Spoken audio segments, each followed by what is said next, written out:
El problema 4 dice: un motor trifásico de 4 polos conectado en triángulo se alimenta por una red de 220 voltios a 50 hercios.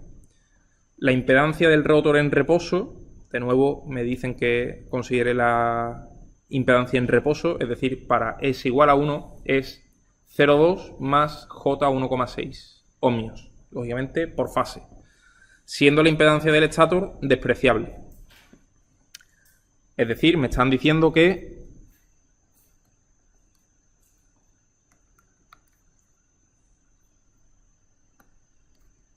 R1 igual a 0, X1 igual a 0. Es decir, solo voy a tener que considerar la impedancia del rotor como tal. Me dicen, la relación de transformación es igual a 2. Es decir, me están dando la impedancia del rotor, pero referida al rotor. Si quiero trabajar en el nivel de tensión del estator, tendré que aplicar esa relación de transformación. Y me dicen que se desprecian las pérdidas mecánicas y las pérdidas en el hierro. Bien. Entonces me piden que calculemos la intensidad absorbida de la red y su factor de potencia para un deslizamiento del 5%. Aquí lo primero que tenemos que entender es que me están dando como dato la impedancia Z2 referido al nivel de tensión del rotor y conectada en triángulo, porque me dicen que el motor está conectado en triángulo. Digo esto porque nosotros habitualmente trabajamos con el circuito monofásico equivalente conectado en estrella y yo sé que a más de uno se le puede atragantar el trabajar con el monofásico equivalente conectado en triángulo. Por tanto, lo lógico sería decir, vamos a pasar esta impedancia al nivel de tensión del estator y vamos a convertir esta impedancia en su equivalente en estrella. Es decir, hacen falta dos transformaciones que podemos hacer de forma simultánea. Podríamos decir que Z triángulo 2, que es esto que me dan, es 0,2 más J 1,6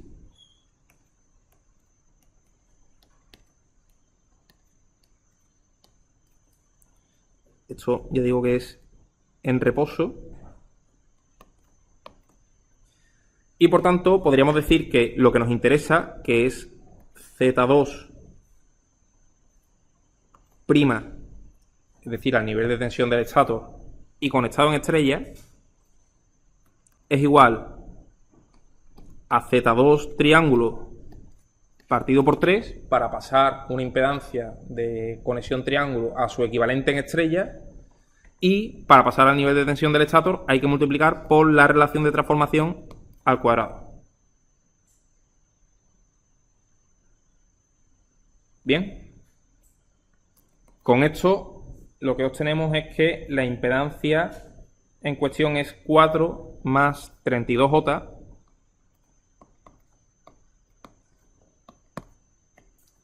partido por 15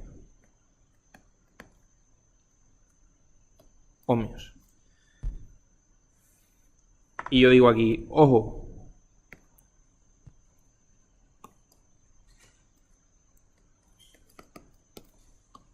doble transformación. O hacemos esto o tendríamos que trabajar con el monofásico equivalente conectado en triángulo. Yo recomiendo trabajar en el nivel del estator y con conexión estrella. Ustedes hacen lo que queráis, pero es mi recomendación. También podríamos trabajar al nivel de tensión del rotor, dividiendo la tensión de alimentación del estator por la relación de transformación y tal y cual. Pero como me piden, por ejemplo, la intensidad absorbida de la red, finalmente esa intensidad la voy a tener que pasar al nivel del estator, que es quien está conectado a la red. Por tanto, resulta más conveniente poner la impedancia del rotor en el nivel de tensión del estator. Pero bueno, como siempre, opciones hay muchas, lo que pasa es que hay que ser coherente. Entonces, una vez que tenemos esta impedancia del rotor conectado en estrella, reducido al nivel de tensión del estator, etcétera, etcétera, ya podemos plantear el circuito monofásico aproximado del motor. Ese circuito va a estar constituido únicamente por la resistencia del rotor, la reactancia del rotor y, como siempre, la resistencia la desdoblo en dos términos distintos para diferenciar lo que son las pérdidas de Joule de lo que es el punto de funcionamiento.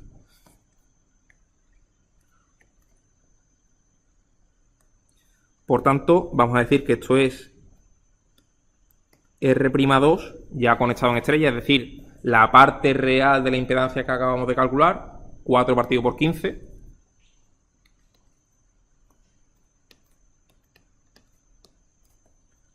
Ohmios y la reactancia es 32J partido por 15.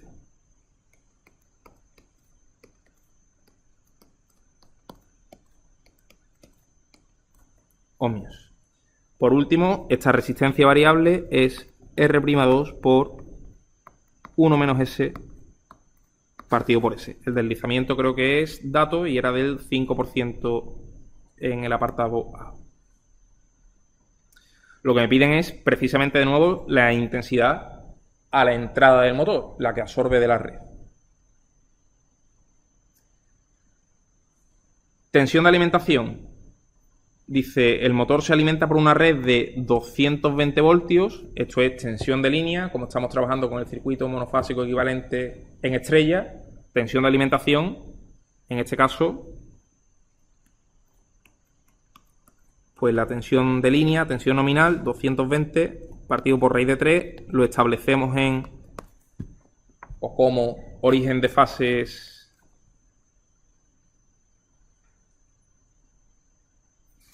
para resolver módulo y ángulo. Y lo que me piden de nuevo es esta intensidad, que es la intensidad que efectivamente demanda de la red, que coincide con la intensidad del rotor, pero referida al devanado del estator. Ahora vamos a hacer el cálculo fasorial completo porque nos va a hacer falta, como veréis a continuación. La intensidad I1 la podemos calcular como, pues de la misma forma que antes, tenemos una serie de impedancias conectadas en serie. Esa intensidad va a ser igual a la tensión monofásica partido por R'2 más JX'2 más R'2 por 1 menos S partido por S. Como decía antes, sustituimos aquí los valores, que los tenemos absolutamente todos. El deslizamiento es del 5%. Y esto a mí me queda 22,11. Ahora sí, con un desfase de menos 21,8 grados. Esto es intensidad, por tanto, amperios.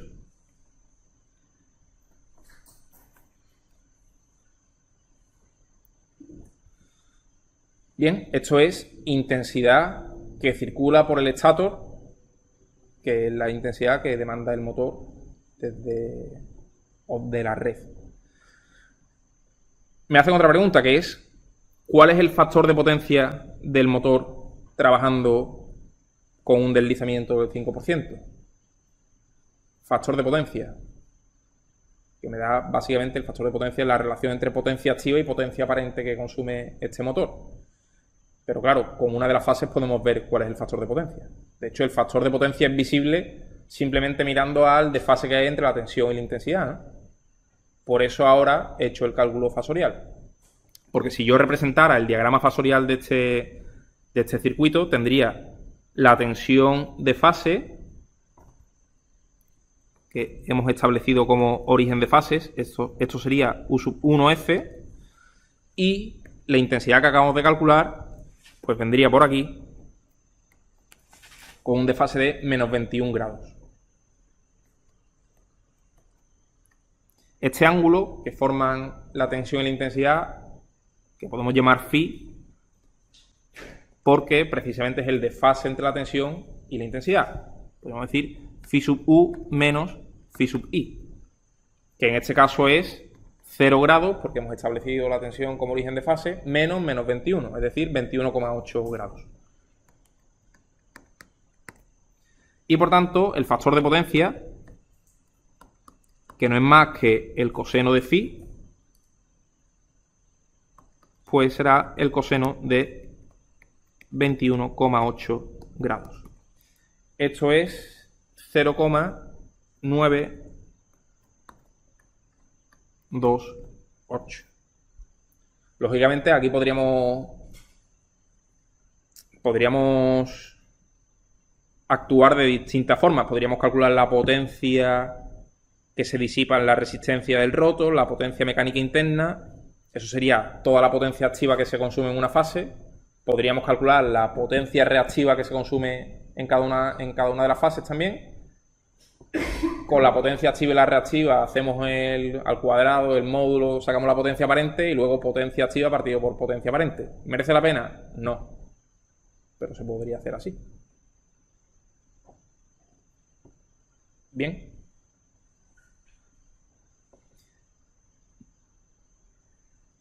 Este era el apartado A.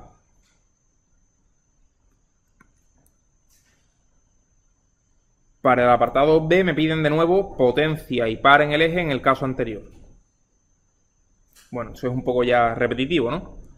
La potencia en el eje, como estamos despreciando las pérdidas mecánicas, significa que la potencia en el eje coincide con la potencia mecánica interna, que es precisamente la potencia que disipa la resistencia variable. Por tanto,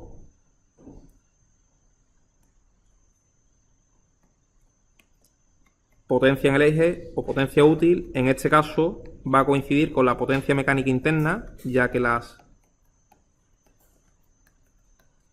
pérdidas mecánicas son nulas, y esto es igual a 3 veces R'2 por 1 menos S partido por S y por la intensidad I1, valor eficaz al cuadrado. Aquí lo tenemos todo y esto a mí me queda 7430,6 vatios.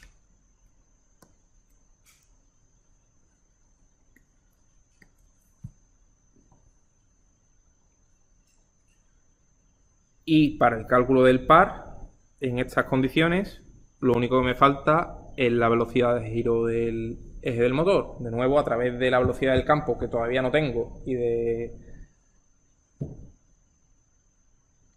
el deslizamiento, sacamos la velocidad de giro del eje del motor. Por tanto, velocidad de giro va a ser igual a velocidad del campo por 1 menos S. En este caso, la velocidad del campo, teníamos dos pares de polos, porque tenemos 4 polos en este motor, 2 pares de polos y una frecuencia de 50 Hz. Por tanto, 2pi50 partido por 2 por 1 menos 0,05. A mí esto me queda en radianes por segundo 95 pi medios. Otra forma de no arrastrar error con los decimales.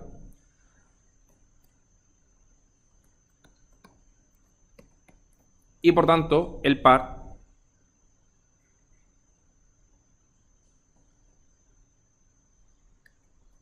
bueno, yo a veces utilizo la letra T para el par. Vamos a mantener la coherencia. El par sería potencia útil partido por velocidad de giro. Y esto ahí me queda 49,79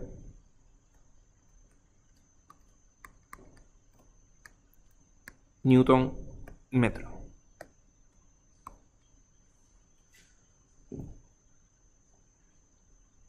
Bien, bueno, esto ya digo que es un poco repetitivo porque es exactamente el mismo cálculo que hemos hecho en el problema anterior.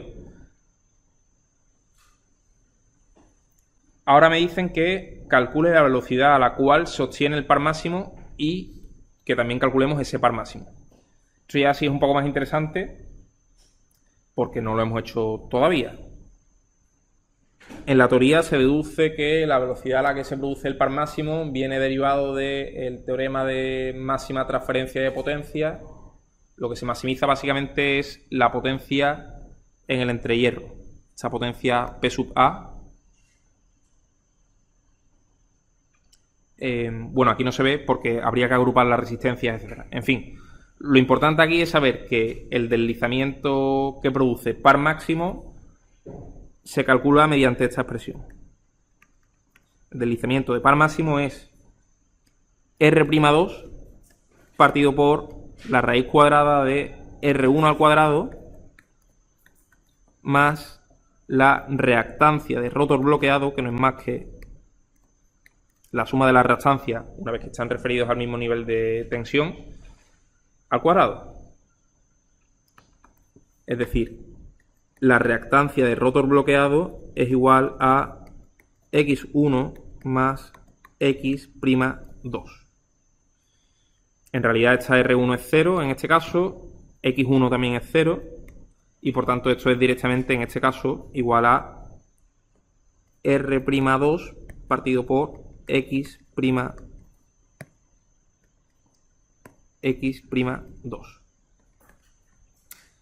Este deslizamiento de par máximo a mí me queda 0,125, que efectivamente por la forma de la curva del par deslizamiento, este deslizamiento siempre es mayor que el deslizamiento de plena carga. Bien. Me pedían la velocidad a la cual se obtiene el par máximo y el par máximo correspondiente. Bueno, cuando me hablan de velocidad, yo debería dar velocidad del eje del motor en revoluciones por minuto, por tanto tengo que hacer ese cálculo también. La velocidad de par máximo será igual a la velocidad del campo, que siempre es el mismo para un motor de inducción, porque únicamente depende de la frecuencia y el número de pares de polo, por 1 menos, ahora sí, el deslizamiento que produce ese par máximo.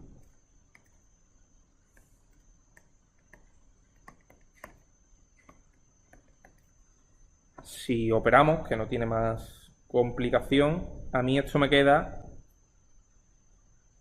175 pi partido por 4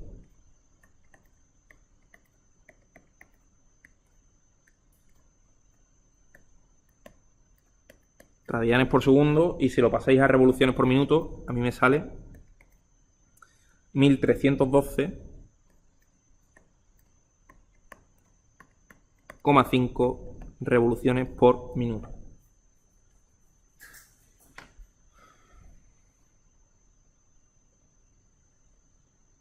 Bien, esta es la velocidad del eje del motor cuando proporciona el par máximo.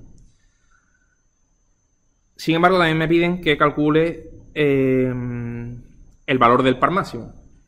Para ello no solo necesito la velocidad, sino que necesito también la potencia útil. Por tanto, el cambio del punto de operación implica que tengo que volver a resolver el circuito, cambiando el deslizamiento que afecta a la resistencia variable que modela la potencia mecánica interna de la máquina. Por tanto, desafortunadamente, no vamos a tener más remedio que volver a resolver este circuito cambiando el deslizamiento.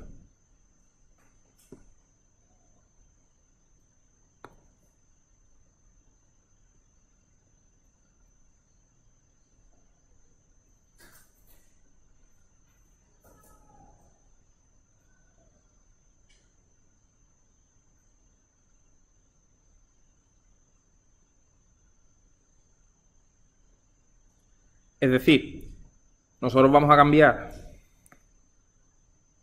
este deslizamiento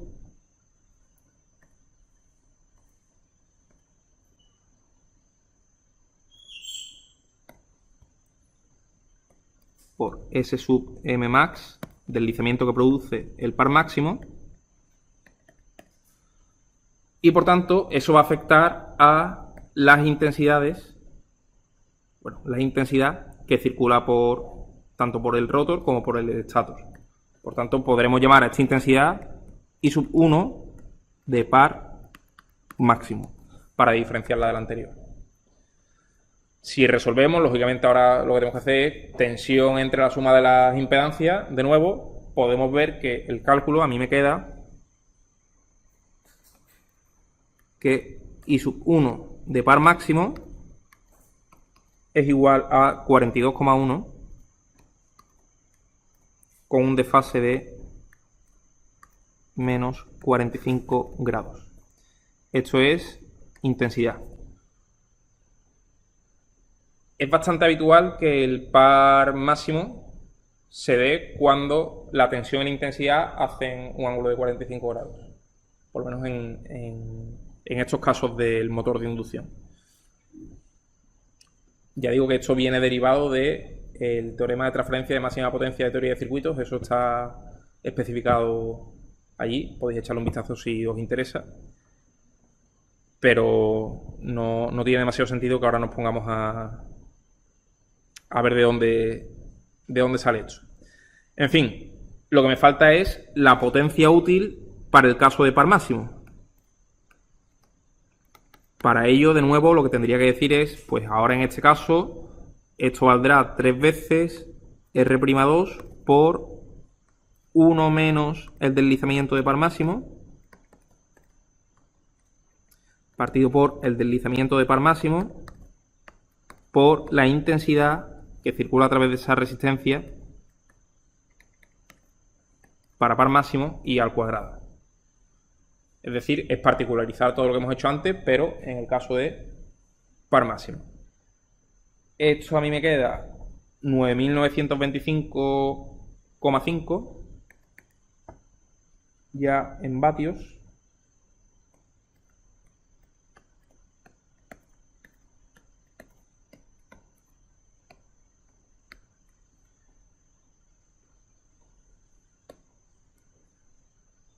Y por tanto, el par máximo será igual a la potencia útil de par máximo partido por la velocidad de giro de par máximo. Y esto queda 72,21 newton metro.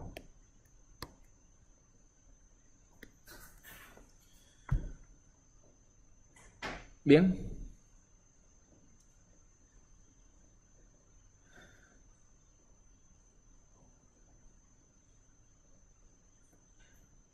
Bueno, ahora ya solo me piden de nuevo el rendimiento. Para este caso anterior, cuando el motor entrega su par máximo. Pues ahora es más sencillo incluso porque solo tenemos una resistencia en la que se disipa potencia, ¿no? La resistencia del rotor, referida al estator. Pérdida mecánica y pérdida de energía. Vale. Por tanto, el rendimiento aquí es muy sencillo. El rendimiento aquí va a ser potencia útil de par máximo partido por potencia útil de par máximo más las pérdidas de Joule en el rotor. Si hacemos el cálculo, lógicamente las pérdidas de Joule en el rotor en este caso sería 3 veces esta resistencia por la intensidad que circula a través de ella al cuadrado. A mí me queda un rendimiento del 87,5%. Y precisamente, yo creo que este apartado está puesto para esto, para evidenciar que cuando se produce el par máximo, el rendimiento del motor es menor que en condiciones nominales de operación, que era de 92, algo, ¿no? O algo así, o 90,22. No, eso sí el problema anterior, ¿no? Pues ya estoy confundiendo números. Pues simplemente esto nos permite calcular el rendimiento en condiciones de par máximo. Si nos comparáramos con el caso nominal, que era este que tenemos aquí, pues probablemente saldrá algo menor.